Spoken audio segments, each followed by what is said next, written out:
Hoje vamos falar sobre uma das perguntas mais difíceis de todo o judaísmo e não pretendo responder a pergunta de forma integral numa aula de 40 minutos, mas essa pergunta nós temos que discutir, a gente tem que tentar entender cada vez um pouco mais, especialmente porque essa é uma pergunta que toca no âmago da nossa fé.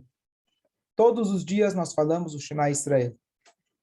E semana passada, no final da Parashá da semana passada, nós lemos a segunda parte do Shema Israel. E a segunda parte fala para a gente, Vehayim Shamoat Ishmeu. Se você escutar as mitzvot de Hashem, você vai ter comida, teu animal vai ter comida, vai ter chuva, vai ter abundância, você vai comer, você vai se satisfazer.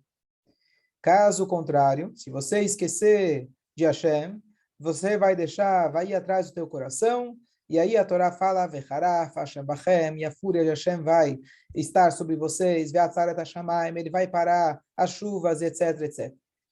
E a grande pergunta que todos os profetas fizeram para Hashem, a maioria deles fizeram para Hashem, tentando entender como é possível que muitas vezes a gente vê pessoas aparentemente fazem todas as mitzvot, ou grande parte delas, e eles não ganharam na loteria. Às vezes, muito pelo contrário. Então, Moshe Rabbeinu perguntou para Hashem, por exemplo, Lama hareot ala amazé?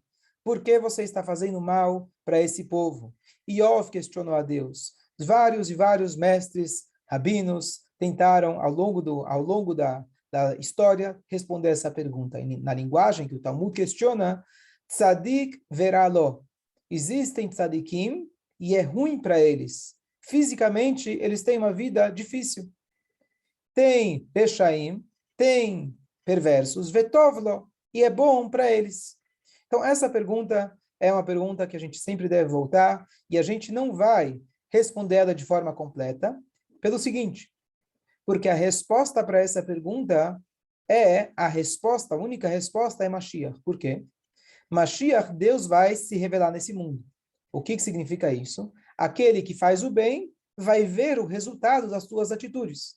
Aquele que faz o contrário, ele vai ver o resultado das suas atitudes. Você vai poder enxergar diretamente quais são os efeitos dos seus atos. Então, o fato de nós estarmos no Galut, a definição de Galut, a definição da gente não ter a revelação divina, se manifesta justamente nisso. Pessoas que fazem o bem e parece que eles não estão recebendo nada em troca. Parece que Deus se esconde. Parece que eu fiz muitas coisas boas, não adiantou nada. Hazu Shalom. Parece que eu fiz muitas coisas erradas e estou de boa. Então, a pergunta não tem como a gente responder. A Hashem vai revelar para a gente quais são os verdadeiros resultados das nossas atitudes, mas, uma vez que a gente lê isso todos os dias, de alguma maneira, a gente tem que chegar nesse assunto de forma intelectual. Será que dá para a gente entender, reinterpretar, interpretar as palavras da Torá que constam textualmente que alguém que faz o bem vai merecer o bem e vice-versa? Então, eu vou explorar algumas ideias que o principal dessas ideias não é tanto responder essa pergunta tão difícil, mas é mais a gente conseguir tirar algumas lições para a gente entender o impacto das nossas atitudes.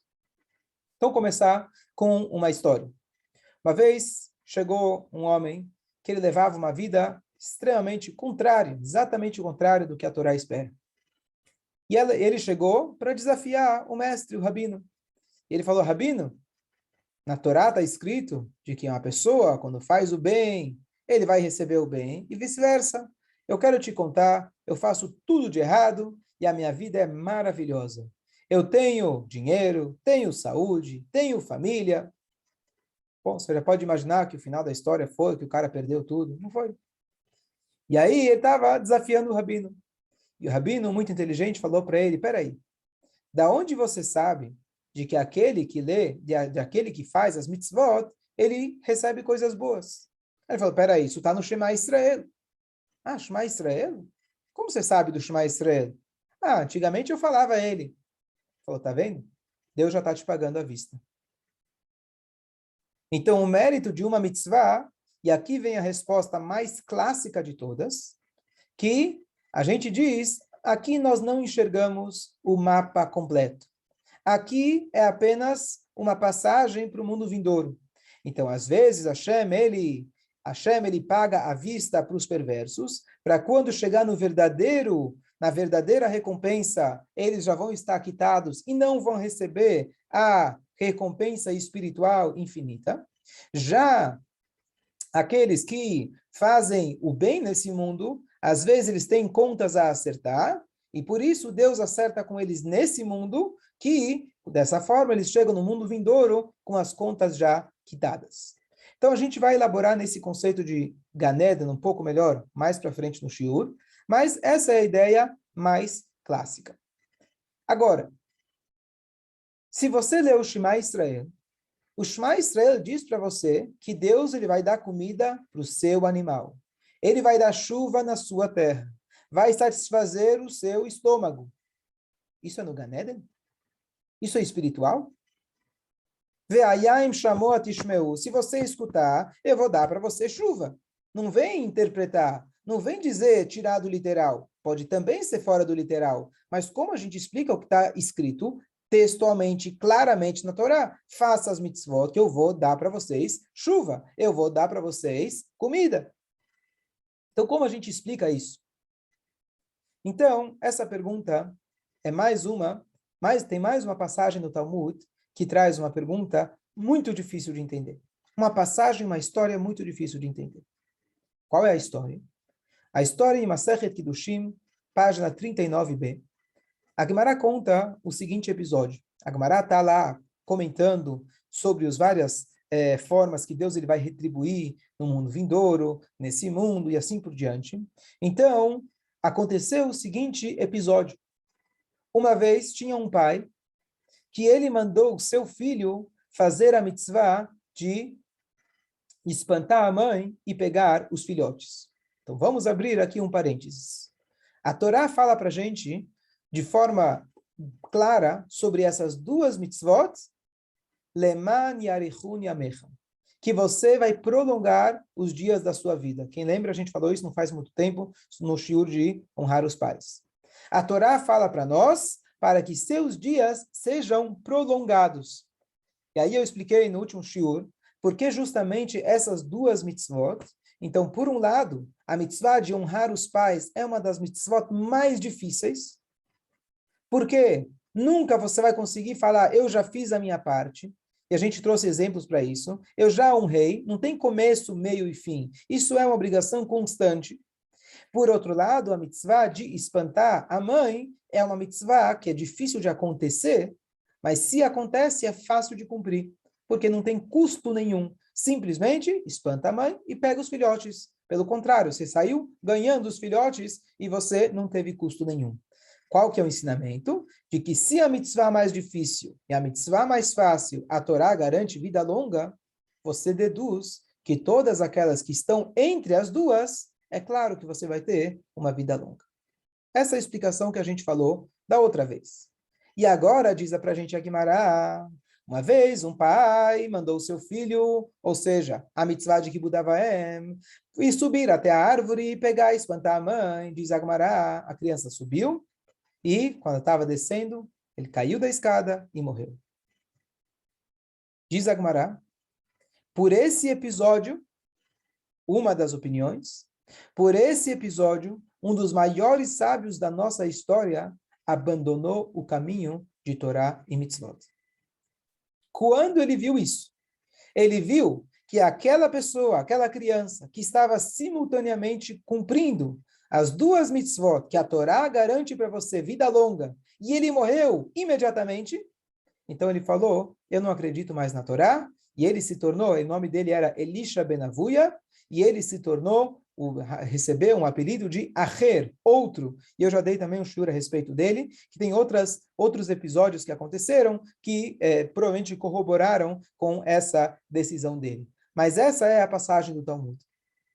Diz o Talmud, o neto desse Acher estava sentado na sinagoga, e ele trouxe uma explicação. Essa explicação não foi depois do episódio, essa explicação do neto dele foi anterior ao episódio. Qual é a explicação que ele tinha dado e o Acher não tinha ouvido? que, aliás, esse Elisha ben Avuia, esse Acher, era avô desse homem que falou o ensinamento. O nome desse homem era Rabi Yaakov. O Rabi Yaakov era filho da filha do Elisha ben Avuia. E o Elisha ben Avuia, aquele avô que assistiu o episódio e largou o caminho da Torá, ele não tinha ouvido o ensinamento do neto dele. O que o neto dele falou? Ele falou o seguinte: se nós formos observar aonde está escrito na Torá o mandamento de honrar os pais. Podem responder? Aonde está escrito? Os 10 mandamentos. Perfeito. Um dos 10 mandamentos é honrar os pais. O quinto mandamento é honrar os pais. Desculpa, o quinto mandamento é honrar os pais. Confirma para mim? O quinto mandamento é honrar os pais, exatamente. Porque os da direita, os primeiros são entre o homem e Deus, e honrar os pais entra na categoria de homem e Deus, porque o Hashem é o sócio majoritário. Bom, o que acontece? Existe uma diferença, logo vou ver as perguntas. Existe uma diferença, várias diferenças, entre os primeiros 10 mandamentos registrados na Torá e aqueles que Moshe Rabbeinu registrou no livro de Devarim. São os mesmos 10 mandamentos. Só aconteceu uma vez a revelação divina dos 10 mandamentos. Tiveram 2 tábuas, mas as segundas tábuas não teve uma nova revelação de Deus. Mas quando Moshe Rabbeinu reescreveu os 10 mandamentos em Devarim, ele colocou algumas diferenças. E cada uma delas deve ser analisada, avaliada por si. Nessa passagem, existe uma diferença, porque numa está escrito Leman Yarechun Yamecha, para que seus dias possam ser prolongados, e na outra, Moshe Rabbeinu acrescentou Leman Itavlach, que seja bom para você. Então, diz o Rabi Yaakov, nada é por acaso. Se a gente encontra uma diferença de palavras entre os 10 mandamentos que foram ditos por Deus e recapitulados por Moshe, então ele diz, dessa redundância, a gente aprende o seguinte, vou ler as palavras dele. Ele fala o seguinte, Arichut Yamim, Leman Arichun Yamecha, Leman Itavlach, para que seja bom para você, para o mundo onde tudo é bom. Para que seus dias sejam prolongados para o mundo que ele é completamente cumprido. Estou tentando traduzir literalmente. Ou seja, a redundância e a diferença das palavras indicam a gente que não está se tratando sobre uma vida física, e sim letov lach, que vai ser bom para você, não necessariamente nesse mundo. Então, essa é a opinião do Rabi Yaakov. Até aqui, está claro? Deixa eu só parar para as perguntas. Então, mas, novamente, onde estamos agora? Tentando entender como é possível que não temos o Sahar, às vezes, visível, a recompensa nesse mundo, e a gente elaborou um pouquinho no conceito no Olam Abba, como está na história da Guemará, de que mesmo uma pessoa que ele cumpriu as 2 mitzvot, onde que constam claramente na Torá, que teria vida longa, a interpretação foi que seria vida longa no mundo vindouro. Ok, então, vamos passar agora para uma explicação, então, talvez menos conhecida, mas super fácil de entender. A explicação é a seguinte, se a gente observar algumas coisas da primeira parte do Shema, elas se repetem na segunda parte do Shema. Por exemplo, toda a ideia da primeira parte do Shema é amar a Deus, fazer o que ele pede, sirva com todo o coração, com toda a tua alma, etc. Então está escrito Bechol levavcha uvechol nafshecha, depois está escrito Bechol levavchem uvechol nafshechem. Está escrito Kshartam leot al yadecha ve'ayud letotafot beninecha, amarrarás como sinal, e está escrito Kshartem otam leot al yadchem ve'ayud letotafot beninechem. A mesma coisa no plural. Então os sábios analisam qual é a diferença entre a primeira e a segunda parte. Então a diferença mais clara são 2. A primeira, Deus está falando para você servir ele com amor. A primeira palavra já diz, ve'ahavta, amarás. E a segunda fala com o tom de reverência, temor. Ve'ayim, shamot, ishmeu, se você escutar, tarará. E aí a Torá fala num tom, digamos assim, mais severo. Essa é a primeira diferença. Segunda diferença, a primeira está na linguagem singular e a segunda está no plural. Ve'ahavta, você deve amar. Ukshartam, você deve, certo? Vocês devem, vocês, mas no singular, cada um de vocês deve amarrar o tefilim e assim por diante. Já a segunda parte, ve'aya im shamoa tishmeu, falando no plural. Qual é a diferença entre o singular e o plural no nosso shiur? Então, a segunda explicação, agora não falando do Olam Abba, é que Hashem, ele promete, se vocês, de forma coletiva, fizerem as mitzvot, vocês vão receber a sua recompensa aqui na terra. Então, não basta você dizer, bom, eu fiz minhas mitzvot, por que não choveu para mim? Não tem como chover para você e não chover para você e não chover para os outros. Apesar que tem histórias, tem exceções na história. Mas essa explicação diz que a promessa de Hashem está muito clara. Ve'ayim chamou a Tishmeu. Se o povo como um todo escutar as palavras de Hashem, aí sim ele garante para a gente as coisas boas. O que, ainda aquela pergunta inicial que eu falei, filosófica, difícil da gente entender, que nem sempre ao longo das gerações a gente enxergou isso. Tivemos gerações que aparentemente faziam Torá e Mitzvot e etc., e ainda ocorreram desastres ao longo da história. Então, por isso não tem como a gente entender de forma completa. Os caminhos de Hashem não dá para a gente entender. Mas dá para entender de forma geral que esse é, digamos assim, a regra. Tem a exceção da regra, aparentemente, que a gente não entende. Mas a regra, de forma geral, é que o julgamento divino em relação às chuvas, especificamente a comida, alimento, é um julgamento genérico. Claro que Hashem, ele também faz um julgamento individual, mas quando a Torá está dizendo para a gente essa promessa, essas promessas de comer, de chuva e etc., é uma promessa que depende do coletivo. E aí é muito difícil a gente fazer esse cálculo. Por quê? Porque o cálculo de Deus não é quantitativo, ele é qualitativo. Como você vai saber, vou julgar a maioria do povo é tzadikim? Às vezes você tem um tzadik que ele tem tanto mérito que ele consegue, como Rabi Shimon Bar Yochai, só o mérito dele já abolia, já limpava a barra de todos os outros. Às vezes pode ser o contrário, pode ser que tenha uma pessoa, Deus nos livre, muito malvada, e as pessoas não advertem ele, você acaba levando a culpa. Então a gente não sabe como avaliar. Às vezes uma única mitzvah pode mudar todo o decreto divino. Mas essa seria a segunda explicação, e logo eu quero chegar para uma terceira explicação. Vamos lá. Rapidamente, dúvidas? Ok. Rabino, Opa. a alma... Ok. Mais uma explicação importante da gente lembrar, e aqui tem uma lição para a gente super importante, eu vou começar com uma história muito interessante. Aconteceu na Europa Antiga o seguinte episódio. Tinha na cidade um grande rebbe, rabino, muito importante, e ao mesmo tempo na cidade você sempre tem um cara que é o ruim. E o malvado da cidade, infelizmente, era um judeu, e ele era o fiscal da prefeitura. Ele era o cara que cobrava os impostos. E como todo bom fiscal, ele aproveitava o cargo dele para, literalmente, extorquir os judeus. Ninguém gostava dele, todo mundo morria de medo dele. Ele era um cara que realmente sempre trouxe problemas para a comunidade. E aconteceu que os dois, tanto o rabino e aquele homem, faleceram no mesmo dia. Bom, o que fizeram? Todo mundo foi para o cemitério. A Hevra Kadisha... Dá para ouvir? Sim? Então é você, Débora. Alguma coisa com você. Então, a Hevra Kadisha e todo mundo fez fila para prestar as honras para o rabino, e o homem lá foi deixado no canto. Né? Quem é que quer enterrar um cara desses? Tudo bem.